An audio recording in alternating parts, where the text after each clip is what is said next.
के जितने भी जो मोहल्ले हैं उन्होंने और बाकी के दूसरे संबल शहर के दूसरे मोहल्ले के लोग भी माशाअल्लाह यहाँ पर तशरीफ फरमा है। आप लोग, मुझे मालूम है कि अपने जज्बात को नहीं छुपा पा रहे हैं और माशाअल्लाह आपके जो बैरिस्टर असदुद्दीन ओवैसी साहब, आपके नेता आपके सामने, उनको सुनने के लिए बेचैन है। मैं उन नेता के लिए एक आशार कहना चाहता हूँ, मौत वो है जिसका करे जमाना अफसोस। ये तो दुनिया में सभी, यूं तो दुनिया में सभी आए हैं मरने के लिए, ये आपका कायद है जो मरने के लिए हर वक्त तैयार बैठा हुआ है, गोलियां खाने के लिए तैयार बैठा हुआ है। मेरा आप लोगों से अपील है कि आने वाली 14 तारीख में इंशाअल्लाह आपको पतंग के बटन पर दबाना है और भारी बहुमत से जिताना है। असदुद्दीन जिंदाबाद जिंदाबाद। खुदा हाफिज। अब आपके सामने आपके मेहमान जनाब असदुद्दीन ओवैसी साहब तशरीफ ला रहे हैं।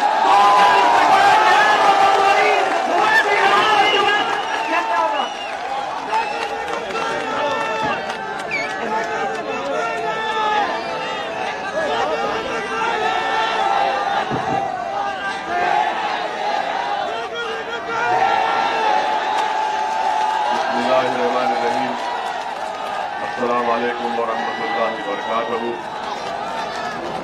मेरे बड़े भाई मोहतरम जनाब मुशीर शरीफ साहब, रियासती सदर मजलिस इत्तेहादुल मुस्लिमीन मोहतरम जनाब शौकत अली साहब, मजलिस इत्तेहादुल मुस्लिमीन संभल के उम्मीदवार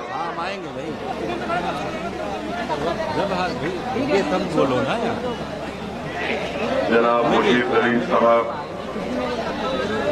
शेर नशीन को तशरीफ फरमा मजलिस इत्तेहादुल मुस्लिमीन के रुकने पार्लिमान इम्तियाज जलील साहब, साबिका रुकनी असम्बली महाराष्ट्र मोहतरम जनाब वारिस पठान साहब, गुलाम साबिर साहब, असद अब्दुल्ला साहब, शमीम तुर्क साहब, मोहतरम इमरान बॉबी साहब, ज़ैगुल इस्लाम साहब, मोहम्मद मोमिन साहब, शिमाल पाशा साहब, जनाब मोहम्मद शवान साहब, जनाब मोहम्मद मलिक सलीम साहब, जनाब बिट्टू साहब, मोहम्मद शहजाद साहब, जनाब सद्दाम साहब, जनाब नवीदुर रहमान, जनाब रफत संभली साहब, सैयद असलम साहब, जनाब सारिम साहब, मेरी सदा और माँ और बहनों, गयूर नौजवान साथियों, आपका बेहद शुक्रिया कि आपने मजलिस इत्तेहादुल मुस्लिमीन के इस मीटिंग में शिरकत की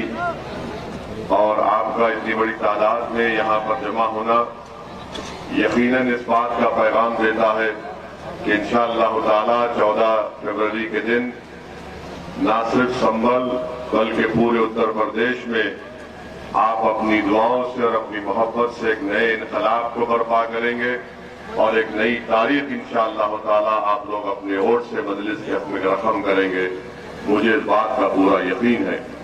मेरे अजीज दोस्तों और बुजुर्गों, पिछले 30 साल से यहाँ से, इस विधानसभा से, इस असेंबली हलके से आपने समाजवादी पार्टी के उम्मीदवार जनाब नवाब साहब को आप कामयाब करते रहे, मगर मैं और आप इस बात को बखूबी जानते हैं कि जिस शख्स को आपने 30 साल कामयाब किया अपने वोटों से, धूप हो या सर्दी हो, आपने लाइन में घंटों खड़े होकर उनको वोट दिया, उन पर एक बहुत बड़ा एहसान किया, उनको विधायक बनाया, एक बार दो बार नहीं बल्कि कई बार।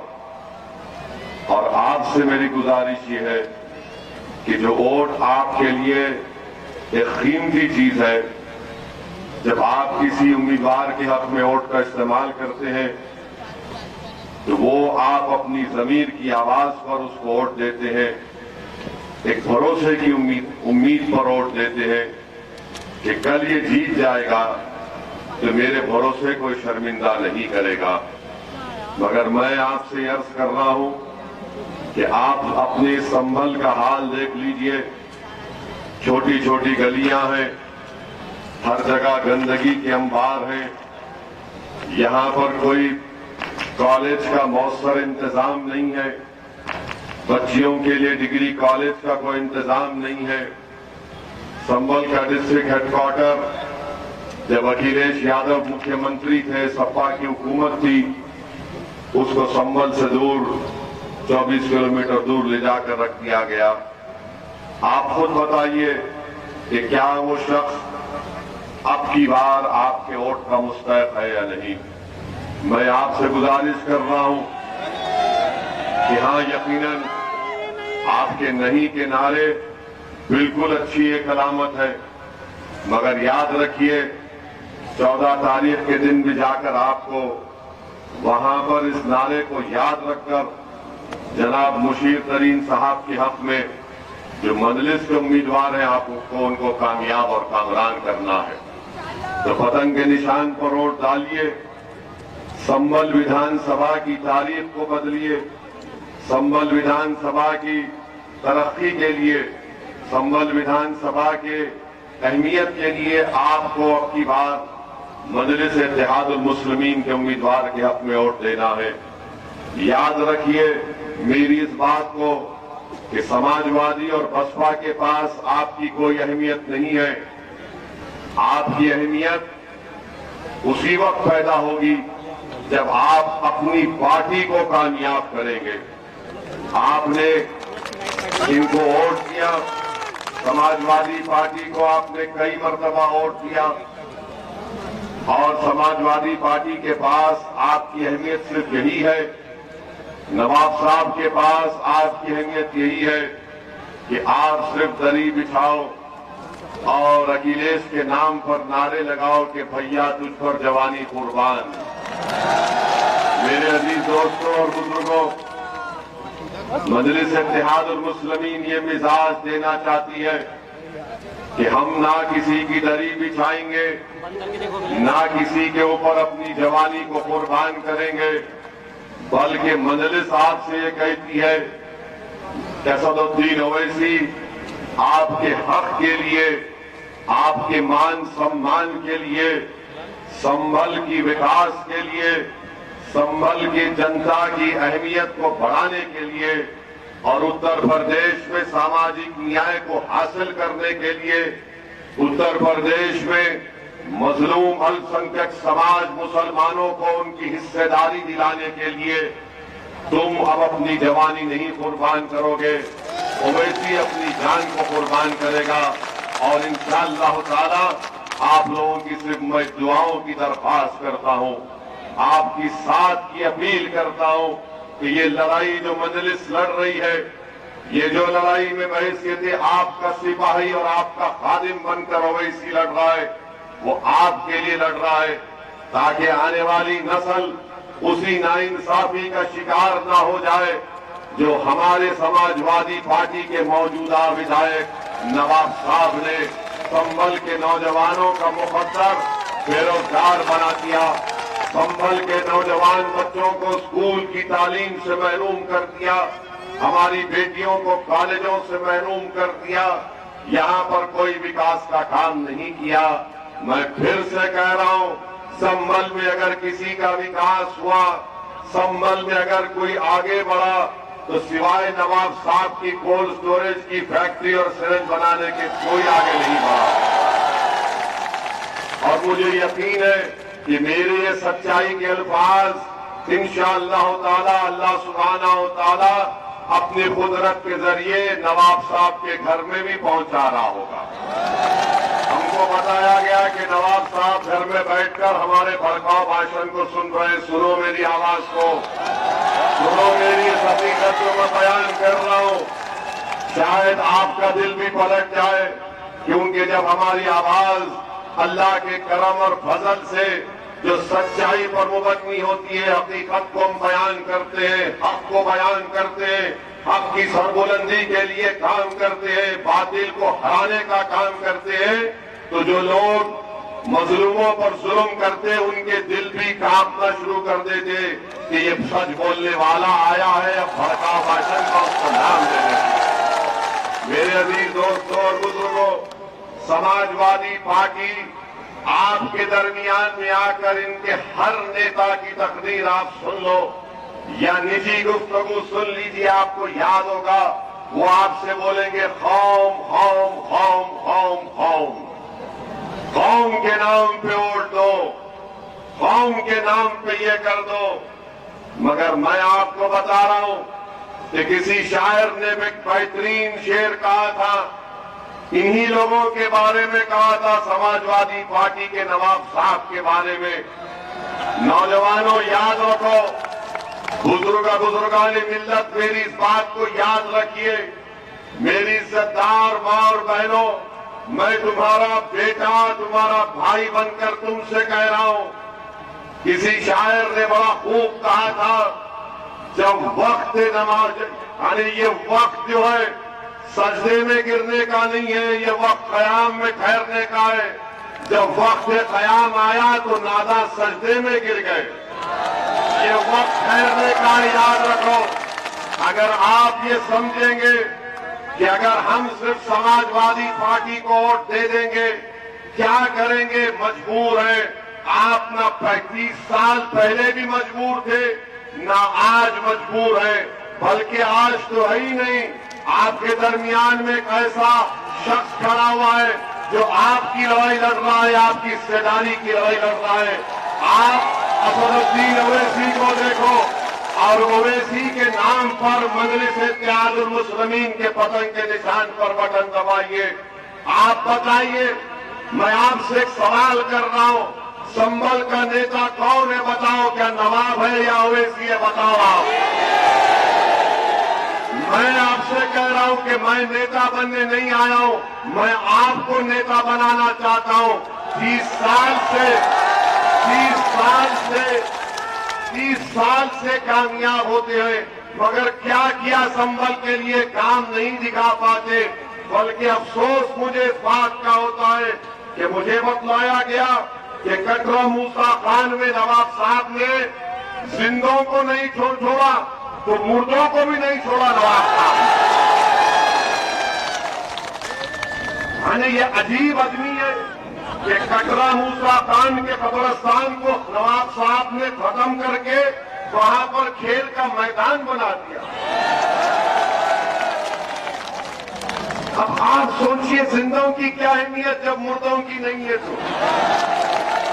जो बेचारे खबर में आराम से सो रहे हैं, जो बेचारे खबर में आराम से सो रहे हैं कि जब सूर लगाया जाएगा, जब हशर का मैदान खड़ा किया जाएगा, नवाब याद रखो वो खबर से निकलने वाला कहेगा कि अल्लाह इसने जिंदों को भी नहीं बख्शा, तो मैं जब सो रहा था वहां पर भी मुझे बर्बाद कर दिया।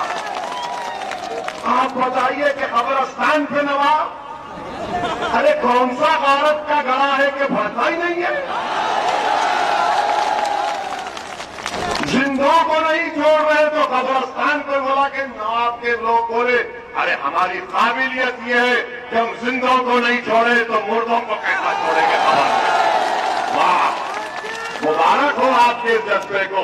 अब खबर पर चले गए तो कौम याद नहीं आई, कौम याद नहीं आई, खबर पे चले गए तो कौम याद नहीं आई। और साथ ही साथ मैं शुक्रिया अदा करना चाहूंगा इस ग्राउंड के मालिक का, हमारे मुशाहिद हसन साहब का, जुबैर साहब का, महमूद साहब का। इनको भी बहुत डराया गया कि ये मैदान मत दो।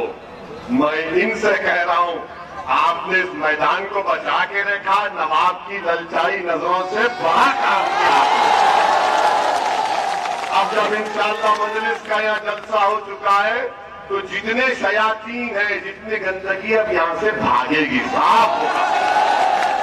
एक मरतबा दिल में दुरूद शरीफ पढ़ लीजिए, पूरा जितने इनके अदाए में पूरे के पूरे दूर हो जाएंगे इंशाअल्लाह ताला। मेरे अजीज दोस्तों और बुजुर्गों, नवाब साहब ने एक और बड़ा कारनामा किया कि दुर्ग बरादरी में जो जोजा बरादरी है उनको ओबीसी का सर्टिफिकेट मिलता था। नवाब साहब तो किसी की तरक्की देख ही नहीं सकते। वो समझते कि मैं अगर खा दिया मेरा पेट भर गया तो संभल के गरीबों का, भूखों का पेट भर जाता है। नवाब साहब ये समझते कि मैं दौलत पा लिया तो गरीब को उसको जरूरत नहीं है। अरे ओबीसी का सर्टिफिकेट बन करके आपने कौन से इंसानियत की मिसाल पेश की। अगर एक गरीब जोजा को सर्टिफिकेट मिलता तो उसकी बेटी, उसका बेटा तालीम में आगे बढ़ता, कलेक्टर बन सकता था, डीएम बन सकता था, डॉक्टर बन सकता था, कमिश्नर एसपी बन सकता था। मगर इनको हसद है कि कोई तरक्की नहीं करे सिवाय मेरे। मजलिस यही लड़ाई लड़ रही है। मजलिस जब हिस्सेदारी की बात कर रही है तो चंद लोगों की ताकत ना बढ़े बल्कि पूरी आवाम की ताकत बढ़े। मजलिस यही चाहती है कि जब हिस्सेदारी की बात होगी तो राजनीति में भी हिस्सा मिलना चाहिए, सियासत में भी, और शिक्षा में भी मिलना चाहिए, अस्पतालों में भी मिलना चाहिए। और मजलिस ये भी बात करती है कि हर जगह पर आपको हिस्सा मिलना चाहिए। मेरे अजीज दोस्तों और बुजुर्गों, अभी कोई लाके बताए ये नवाब का ये नाला है, नवाब का ये नारा है, खाली प्लाट हमारा। नवाब का ये नारा है, नारा अभी नवाब का ये नारा है, कब्रिस्तान मेरा है।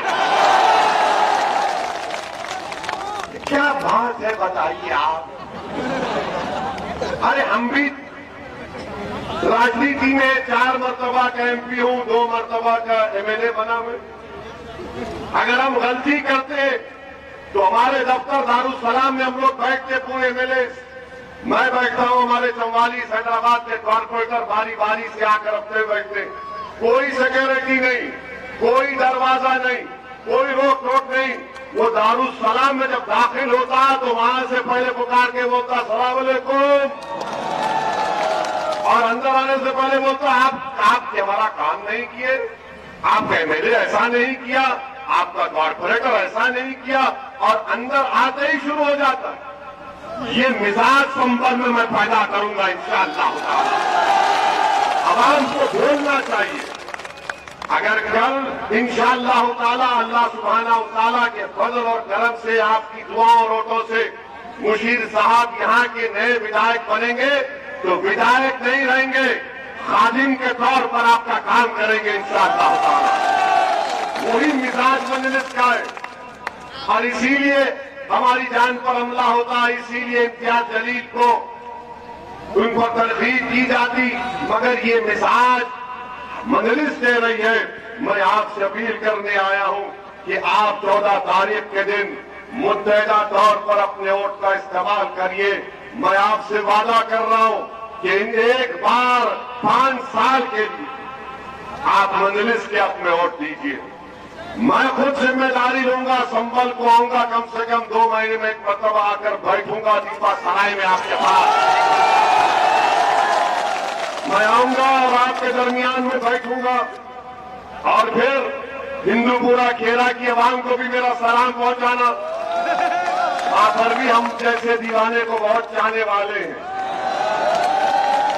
मैं आऊंगा, आप एक 5 साल का मौका मजलिस को दीजिए संभल में।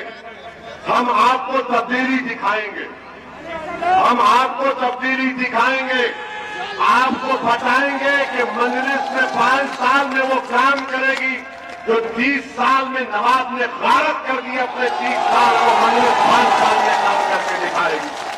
और लोग बोलेंगे कि क्या तुम्हारा मुख्यमंत्री होगा, क्या तुम सत्ता में आओगे?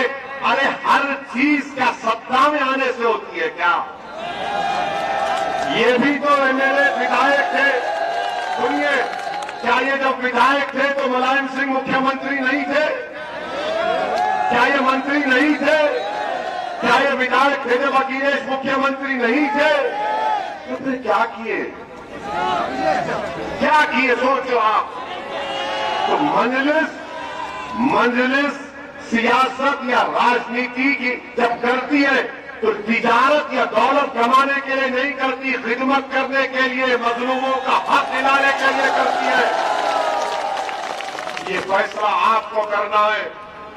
मेरी आवाज, मेरी तकरीर के जुमले आपके अगर दिल तक पहुंच जाए तो मैं अल्लाह से दुआ करूंगा कि परवरदिगार तो दिलों को फेरने वाले तो ताकत अल्लाह के पास है, ओवैसी के पास कुछ भी नहीं है। मैं तो बेबस हूं, कमजोर हूं, मैं तो सिर्फ उसी के सहारे जिंदा हूं, उसी के सहारे तवक्कल करके अपनी लड़ाई को आगे बढ़ाता हूं। तो मेरे अजीज दोस्तों और बुजुर्गों, समाजवादी पार्टी का एक और चेहरा देख लो आप। कल आज तक टीवी पर और एएनआई के ऊपर अखिलेश की बस के ऊपर उसने एक सवाल किया सहाफी ने और पूछा कि ये मुस्लिम निकाब और हिजाब पर आपकी क्या राय है? क्या कहा अखिलेश ने? क्या कहा अखिलेश ने? जोर से बोलो, मुझे नहीं सुनाई दे रहा, नहीं सुनाई दे रहा। अरे वहां रोड पे खड़े वाले भी कुछ बोलो। क्या कहा अखिलेश ने? क्या कहा? आवाज नहीं आ रही है। जब हिजाब निकाब का मामला आया तो कान में आवाज कम आना शुरू हुई। तो हमारे कान तो अच्छा सुन रहे। जब अखिलेश से पूछा गया कि मुस्लिम वोट, तो बोले सुनाई नहीं दे रहा। और नवाब साहब, जब उसको मुसलमान नहीं सुनाई दे रहा, हिजाब निकाब सुनाई नहीं दे रहा, नवाब तुम्हारा तो कोई इज्जत का मुकाम ही नहीं है वहां पर। अरे टीवी का रिपोर्टर जब पूछता है, अरे ऐसा लगाता है चाकू की तरह, बोल। जब हमको देखता है तो वहां पीछे हटता है, इसको पूछेंगे तो क्या बोल देगा?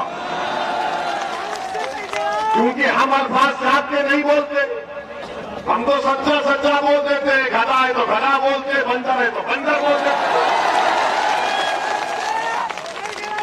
अरे आप सोचिए कि वो अखिलेश यादव जो अब मुख्यमंत्री बनने का ख्वाब देख रहे हैं, बल्कि ख्वाब में उनको कृष्णा भगवान आके बोल दिए, भैया तू बन गया।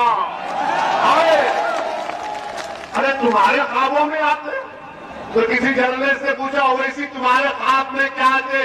मैंने कहा मेरे ख्वाब में वो 22 मुसलमानों की तड़पती लाशें आती है, संभल के 2 बच्चों की लाशें आती है, उनके घर की तकलीफ याद आती है बिलाल पाशा की। न नवाब उसके घर को गए, न एफआईआर हुआ। ये मेरा ख्वाब है। मेरा ख्वाब नहीं आता है कि संभल से मेरा विधायक होगा, उत्तर प्रदेश के हर जिले से मेरा विधायक होगा और तुम्हारी आवाज उत्तर प्रदेश के विधानसभा में गूंजेगी इंशाअल्लाह। ये मेरा ख्वाब है। मेरा ख्वाब अपने लिए नहीं है, मेरा ख्वाब अपनी नफ्स के लिए नहीं है। मेरा ख्वाब यही है कि भारत एक मजबूत वतन बन जाए जहां पर गरीब मजलूम मुसलमानों को उनका हक मिले और हम डर कर जिंदगी नहीं गुजारे बल्कि उम्मीद पर जिंदगी गुजारे।